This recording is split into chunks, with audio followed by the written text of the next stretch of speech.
This channel does not promote any violent, harmful, or illegal activities. All content provided by this channel is meant for educational purpose only.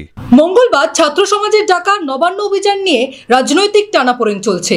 এরই মধ্যে নবান্ন জানালো এই অভিযান বেআইনি। কেন বেআইনি আজ সেই নিয়ে আলোচনা করব। নমস্কার দা বলে আপনাদের সকলকে স্বাগত। আপনাদের সঙ্গে আমি প্রীতি রয়েছি, আর আমার সঙ্গে আমাদের প্রতিনিধি রফিকুল জামাদার রয়েছে। রফিকদার থেকে জানতে চাইবো কেন এই অভিযানকে বেআইনি বলা হচ্ছে নবান্নের তরফে। দেখো, একটা বিষয়, আজকে যখন সকালবেলা প্রেস মিট করলেন 5 জন আইপিএস নবান্নে, যার মধ্যে রয়েছেন এডিজি আইন শৃঙ্খলা, এডিজি সাউথ বেঙ্গল, এছাড়াও হাওড়া সিপি, ডিসি সেন্ট্রাল এবং হাওড়া গ্রামীণের এসপি, এই 5 জন আইপিএস অফিসার তারা আজকে নবান্নে প্রেস মিট করেন এবং করে বলেন যে তাদের থেকে কোনো রকম কোনো পারমিশন চাওয়া হয়নি, না ছাত্র সমাজের থেকে, না তোমার এই যৌথ মঞ্চের থেকে। যৌথ মঞ্চ কেন? কারণ কালকের এই অভিযানের সঙ্গে সামিল হচ্ছে যৌথ মঞ্চ, সেই বিষয়টা সামনে এসছে। সেক্ষেত্রে আজকে পরিষ্কার করে সুপ্রতিম সরকার, এডিজি সাউথ বেঙ্গল এবং এডিজি ল অ্যান্ড অর্ডার অর্থাৎ মনোজ ভার্মা, তারা পরিষ্কার করে বলে দেন যে তাদের তরফ থেকে কোনো রকম কোনো কন্ট্যাক্ট করা হয়নি, অনুমতি নেওয়া হয়নি। এবং নবান্ন হচ্ছে একটা 144 ধারা জারি, সেখানে প্রোটোকল অনুযায়ী বিভিন্ন রকম কর্মসূচি করা যায় না। সেই কারণে এই যে অভিযান, সেই অভিযান বেআইনি বলে তারা জানিয়ে দেয় সকালবেলা।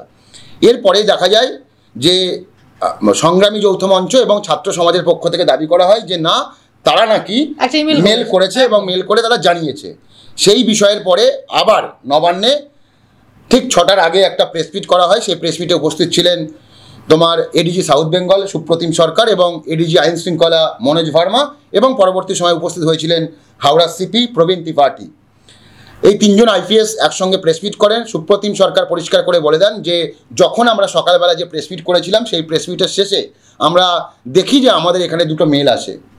সেই 2টো মেল করা হয় ছাত্র সমাজের পক্ষ থেকে এবং সেখানে বলা হয় যে তারা কালকে নবান্ন অভিযান করছে। এটা ইন্টিমেশন, কোনো রকম কোনো পারমিশন নয়, অর্থাৎ তারা পারমিশন চায়নি, আমরা নবান্ন অভিযান করছি সেটা আমরা জানালাম। এই জায়গা থেকে তারা পরিষ্কার করে বলে দেন সুপ্রতিম সরকার যে ছাত্র সমাজ বলা হচ্ছে, কিন্তু আগামীকাল মানে মঙ্গলবার হচ্ছে ইউজিসি নেটের পরীক্ষা রয়েছে, প্রচুর ছাত্রছাত্রীরা তারা পরীক্ষা দিতে যাবেন। সেই জায়গা থেকে এরকম একটা অভিযান বা কর্মসূচি হলে তাদের যেতে সমস্যা হতে পারে, পরীক্ষা হলে পৌঁছতে অসুবিধা হতে পারে, কোনোভাবে সম্ভব নয় এই পারমিশন দেওয়ার। পাশাপাশি তিনি আরও একটি বিষয় বলেন যে আগামীকাল মানে মঙ্গলবার দিন বাদ দিয়ে যদি পরবর্তী সময় সংরক্ষিত এলাকা বাদ দিয়ে, আবার বলবো সংরক্ষিত এলাকা মানে যে সমস্ত জায়গায় মিটিং মিছিল বা 144 ধারা জারি থাকে, সেই সমস্ত জায়গা বাদ দিয়ে আইন শৃঙ্খলা মেনে যদি কোনো কর্মসূচি করতে চায় এই ছাত্র সমাজ, পুলিশের কোনো অসুবিধা নেই, তবে কাল দিনটা বাদ দিতে হবে, মানে মঙ্গলবার দিনটা বাদ দিতে হবে। কারণ কি, একটাই ব্যাখ্যা, যেহেতু কালকে ইউজিসি নেটের পরীক্ষা রয়েছে, তাই কালকে কোনো রকম নবান্ন অভিযান কেন অন্য কোনো রকম কোনো কর্মসূচিতে পারমিশন দেবে না পুলিশ। এবং পরিষ্কার করে বলে দেওয়া হয় এই নবান্ন অভিযান বেআইনি এবং অবৈধ। তারপরেও যদি এই অভিযান করা হয়, পুলিশের মতো ব্যবস্থা নেবে, প্রশাসনের মতো ব্যবস্থা নেবে। এখানে একটা বিষয় তোমায় বলে রাখি, ছাত্র সমাজ এই ডাক দিয়েছিল, তথাকথিত ছাত্র সমাজ এই ডাক দিয়েছিল। এর পরবর্তী সময় আমার সামনে আসে যে এই অভিযানের সঙ্গে সংগ্রামী যৌথ মঞ্চ তারাও সামিল হচ্ছেন বা তারাও একটা অভিযান করবে, নবান্ন অভিযান করতে চাইছে। সেই জায়গা থেকে সুপ্রতিম সরকার তিনি বলেন যে সকালবেলা পর্যন্ত যখন তারা প্রেস মিট করেছিলেন দুপুরে, তখনও পর্যন্ত কোনো রকম কোনো মেল তারা পাঠাননি, কিন্তু পরবর্তী সময় এই যৌথ মঞ্চের তরফ থেকে মেল আসে বা তারা জানায় যে আগামীকাল তাদের কর্মসূচি সম্পর্কে, এবং তাদের ক্ষেত্রে তারা সবটাই জানায়। যেহেতু ছাত্র সমাজ শুধুমাত্র বলেছিল আমরা একটা অভিযান করছি, কোনো রকম কোনো পারমিশন চাইনি, কিন্তু যৌথ মঞ্চ তারা পারমিশন চেয়েছে এবং তাদের যে রুট ম্যাপ, কী রুট হবে, কোন রাস্তা দিয়ে যাবে, সেই বিষয়টা জানিয়েই তোমার এই মেল করা হয়। কিন্তু সুপ্রতিম সরকার তিনি পরিষ্কার জানিয়ে দেন যে আমরা তারপরেও অনুমোদন দিচ্ছি না। তার ব্যাখ্যা দিয়েছেন। তার ব্যাখ্যা হচ্ছে, 1 নম্বর হচ্ছে যেহেতু ওই দিন ছাত্র সমাজ অলরেডি এই একটা কর্মসূচির ডাক দিয়েছে এবং সেটা একেবারে বেআইনি বলেই প্রথমেই সরকার জানিয়ে দিয়েছে, সেই কারণে আরও একটি এই একই মিছিল বা একই অভিযান তারা পারমিশন দিতে পারবে না, এই কথা জানিয়ে দেন। পাশাপাশি আরও একটা বিষয় বলেন যে এমন টাইমে তারা পারমিশন চাইছেন যেটা সময়টা অনেকটা কম, এবং নবান্নের মতো একটা জায়গা, যে জায়গা সেই জায়গায় প্রশাসনিক ভবন, সেখানে বিভিন্ন আমলা থেকে শুরু করে মন্ত্রীরা থাকেন, মুখ্যমন্ত্রী নিজে থাকেন, সেই সমস্ত জায়গায় এত শর্ট টাইমে এরকমভাবে পারমিশন নেওয়া যায় না। এবং বারবার তিনি যেটা ব্যাখ্যা করেছেন যে ইউজিসি নেট পরীক্ষা, হাজার হাজার পরীক্ষার্থীরা পরীক্ষা দিতে যাবেন, বিভিন্ন রকম সমস্যা হতে পারে এরকম কর্মসূচি হলে। সেই কারণে যেমন ছাত্র সমাজের যে, আবারও বলবো, ছাত্র সমাজের যে তোমার নবান্ন অভিযান যেমন বেআইনি ও অবৈধ, তেমনি সংগ্রামী যৌথ মঞ্চের যে কর্মসূচি তাকেও অবৈধ এবং তোমার বেআইনি বলে আখ্যা দিয়েছেন এই সুপ্রতিম সরকার।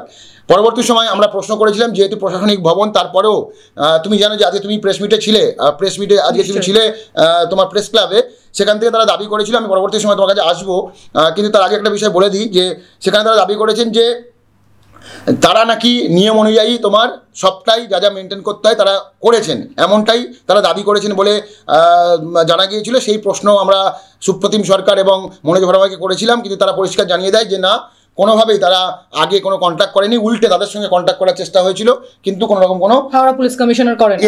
একদমই তাই। তো আমি এই বিষয়টা তোমার থেকে জানতে চাইবো, তুমি তো আজকেও ছিলে, প্রথম যে প্রেস মিট ছিল সেদিনকেও তুমি উপস্থিত ছিলে, আজকেও উপস্থিত ছিলে। আজকে যে ছাত্র সমাজ যারা বৈঠক করলেন, সাংবাদিক বৈঠক করলেন, সেখানে গত যে প্রেস মিট করা হয়েছিল সেখানে সংখ্যাটা ছিল 3, এবারে সংখ্যাটা একটু বেড়েছে। তো সেখানে তাদের কি দাবি এবং তারা কি বলছেন, এবং কালকের এই যে অভিযান নিয়ে তারা কি মানে কোনো রকম কোনো তথ্য দিচ্ছে? যে নিশ্চয়ই এতদিন পর্যন্ত আমরা রুট ম্যাপ পাইনি, অর্থাৎ কলেজ স্কোয়ার থেকে একটা মিছিল শুরু হচ্ছে, অন্যদিকে সাঁতরাগাছি থেকে শুরু হচ্ছে। আজকে আমরা রুট ম্যাপ পেয়েছি, সাঁতরাগাছি থেকে যে মিছিলটা শুরু হচ্ছে সেটা কোনা এক্সপ্রেসওয়ে ঢুকবে, অন্যদিকে কলেজ স্কোয়ার থেকে যে মিছিল বেরোচ্ছে সেটা ধর্মতলা হয়ে হেস্টিংস হয়ে সেটা কিন্তু নবান্নের পথে যাবে। আরও ইন্টারেস্টিং বিষয় হচ্ছে, প্রথম সাংবাদিক সম্মেলনে এই ছাত্র বা পড়ুয়ারা বলেন যে আমরা চাইছি যদি কোনো ব্যক্তি তিনি রাজনৈতিক পরিচয় ভুলে তিনি ঝান্ডা কিংবা রাজনৈতিক ব্যানার ভুলে আসতে পারেন, তিনি আসতে পারেন। কিন্তু রফিক দা, ইন্টারেস্টিংলি আজকে কিন্তু উল্টো সুর শোনা গেল, তাদের মুখ থেকে শোনা গেল কি, যে আমরা কোনো রাজনৈতিক ব্যক্তিত্বদের কোনোভাবেই এই পার্টিসিপেশনে ছেড়ে আসুক বা কিন্তু আসতে বারণ করছেন, রাজনৈতিক ব্যক্তিত্ব চাইছেন না। হ্যাঁ, তারপর বলো। তো সেই বিষয়টাই আমরা বারবার প্রশ্ন করছিলাম যে হঠাৎ করে এই উল্টো সুরে কেন তারা গাইছেন, তারা নিজেদের বক্তব্য পেশ করছেন। এছাড়াও তারা আরও একটা ইন্টারেস্টিং বিষয় বললেন যে পুলিশকে তারা জানিয়েছে, এবং তুমি যে কথাটা বলে যে পুলিশের তরফে জানানো হয়েছে এটা বেআইনি অভিযান, অন্যদিকে তারা বলছেন যে পুলিশের সাহায্য চায়। তো সেক্ষেত্রে তুমি এই বিষয়টা কি করে দেখছো? দেখো, বেআইনি বা এই অবৈধ যদি সরকার বা পুলিশ ঘোষণা করে দেয়, সেখানে হেল্পের কোনো জায়গা হয় না। যদি এই অভিযান তারা এগিয়ে নিয়ে যায়, পুলিশ অবশ্যই যে আইন, যে ল, সেই ল অনুযায়ী পদক্ষেপ করবে, এটাই স্বাভাবিক। যেহেতু নবান্ন বা রাজ্য পুলিশ অলরেডি জানিয়ে দিচ্ছে এটা বেআইনি অবৈধ, সেই জায়গা থেকে তাদেরকে হেল্প করার বিষয়টা সেকেন্ডারি হয়ে গেছে। যেটা হচ্ছে প্রথম বিষয়, এটা বেআইনি মানে বেআইনি, এই জমায়েতটাই বেআইনি, এই অভিযানটাই বেআইনি। এবার তোমাকে এখানে একটা বিষয় বলি, যে বিষয়টা অত্যন্ত গুরুত্বপূর্ণ এবং এখনো পর্যন্ত বিভিন্ন মহলে। এবং আরও একটা প্রশ্ন রফিক, আমি তোমাকে থামালাম, আরও একটা প্রশ্ন আমরা করেছিলাম, সেটা হচ্ছে যে 14 তারিখ রাতের সঙ্গে তারা তুলনা করছেন। 14 তারিখ রাত নিয়ে এত রাজনৈতিক টানাপোড়েন হয়নি যেটা এই নবান্ন অভিযান নিয়ে হয়েছে, সেখানেও কিন্তু সদুত্তর দিতে পারেননি তারা। দেখো, একদমই তাই, টানাপোড়েন তো অবশ্যই। মানে তুমি দেখো না, বাম ছাত্র সংগঠন, যে বিষয়টা আমরা এর আগেও আলোচনা করছিলাম, বাম ছাত্র সংগঠন পরিষ্কার করে বলছেন যে কোনো ছাত্র পরীক্ষার দিন অভিযান করতে পারে না। শাসক দল তারা দাবি করবে, স্বাভাবিক, কারণ শাসক দল মানে রাজ্য সরকার, তারা দাবি করবে, ঠিক আছে, কিন্তু বাম ছাত্র সংগঠন ইতিমধ্যে জানিয়ে দিয়েছে। যা কেটে গেল হচ্ছে তোমার রাজনৈতিক টানাপোড়েন, যে বিষয়টা অত্যন্ত গুরুত্বপূর্ণ, যে বিষয়টা নিয়ে ইতিমধ্যেই বিভিন্ন মহলে প্রশ্ন উঠছে, নিজেদের মধ্যে ভাবছেন কে কার সঙ্গে দেখা করেছেন। কেন বলছি, আজকে সুপ্রতিম সরকার তিনি প্রেস মিট করেছেন প্রথমবার, তখনও বলেছেন যে এই ছাত্র সমাজের মধ্যে যে 3 জন ছাত্র ছিলেন প্রথম দিনের প্রেস মিটে, তার মধ্যে একজন, যিনি একটি 5 তারা হোটেল, কলকাতার 5 তারা হোটেলে তিনি গিয়েছেন একজন রাজনৈতিক ব্যক্তিত্বের সঙ্গে বৈঠক করেছেন। এবং কেন বৈঠক করলেন, এই রকম একটা অভিযানের আগে কোনো উদ্দেশ্য আছে কিনা, সেই সমস্ত তথ্য রাজ্য পুলিশ কালেক্ট করছে। এবং পরবর্তী সময় যদি কোনো অপ্রীতিকর ঘটনা ঘটানোর জন্য বা কোনো রকম এইরকম বিষয় নিয়ে যদি আলোচনা হয়ে থাকে, তাহলে অবশ্যই রাজ্য পুলিশ সেই বিষয়টা নিয়ে পদক্ষেপ নেবে। এর পাশাপাশি যখন দ্বিতীয়বার আবার প্রেস মিট করলেন এই সুপ্রতিম সরকার, অর্থাৎ এডিজি সাউথ বেঙ্গল এবং এডিজি তোমার আইন শৃঙ্খলা মনোজ ভার্মা এবং সিপি হাওড়া প্রবীণ ত্রিপাঠী, সেখানেও সুপ্রতিম সরকার তিনি পরিষ্কার করে জানাচ্ছেন যে তাদের কাছে নির্দিষ্ট টাইম আছে, নির্দিষ্ট কোন হোটেল, 5 তারা হোটেলে তারা বৈঠক করেছেন সেই বিষয়টা সব তথ্য তারা পেয়ে গেছেন। কোন হোটেলে বৈঠক হয়েছে তিনি বলছেন হায়াতে তোমার এই বৈঠক হয়েছে, এবং 25 তারিখ সকাল 11:20 পর, ঠিক টাইমটা 11:25, ভুল না বললে 11:25 সময় এই ছাত্রের মধ্যে, এই ছাত্র যে 3 জন বৈঠক করেছিলেন তার মধ্যে একজন এই হোটেলে ঢুকেছিলেন। পাশাপাশি তিনি এও দাবি করছেন যে আজকেও তিনি, অর্থাৎ এই ছাত্র যার কথা বলা হচ্ছে রাজনৈতিক ব্যক্তিত্বের সঙ্গে বৈঠক করেছেন, সেই ছাত্র আজও নাকি প্রেসে বাইট দিয়েছে, প্রেসে কথা বলেছে। আমার যতদূর মনে হয় উনি ইঙ্গিত করেছেন সুপ্রতিম সরকার যে ওই ছাত্র হচ্ছে আজকেও তুমি যে প্রেস মিটে উপস্থিত ছিলে প্রেস ক্লাবে, ওই প্রেস মিটের মধ্যে কোনো এক ছাত্রেও তিনিই গিয়েছিলেন ওই পাঁচতারা হোটেলে। এবার একটা বিষয় তুমি দেখো, পুলিশ কিন্তু পুরো বিষয়টা খোঁজ খবর রাখছে। কেন রাখছে? যেহেতু একটা বলা হচ্ছে অরাজনৈতিক একটা নবান্ন অভিযান, কিন্তু পুলিশ বা আইবি রিপোর্ট যা বলছে, তারা দাবি করছে বারবার যে এই অভিযানের মধ্যে দুষ্কৃতীরা ঢুকে পড়বে, ঢুকে গিয়ে গণ্ডগোল করবে, অশান্তি পাকাবে, সাধারণ মানুষের ভাবাবেগকে কাজে লাগিয়ে কালকে বড় একটা ইস্যু করার চেষ্টা করবে, এই অভিযোগ তারা করছেন। অর্থাৎ এত কিছু খবর পাওয়ার পর পুলিশ তো পুলিশের মতো অ্যাক্টিভ হবে।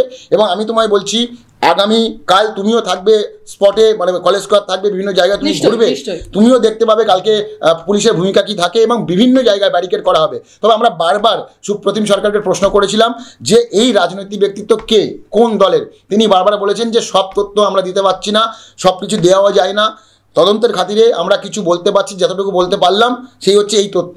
অর্থাৎ সব মিলিয়ে রাজ্য পুলিশ এবং কলকাতা পুলিশকে আমরা কিন্তু কালকে অন্যরকম রূপে দেখতে পারি বলে আমার ব্যক্তিগত মত। এবং নবান্নকে ঘিরে কালকে আমরা তো এর আগেও বলেছিলাম যে জেলা থেকে বিভিন্ন রকম অফিসারদের, বিভিন্ন র্যাঙ্কের অফিসারদের ডাকা হয়েছে।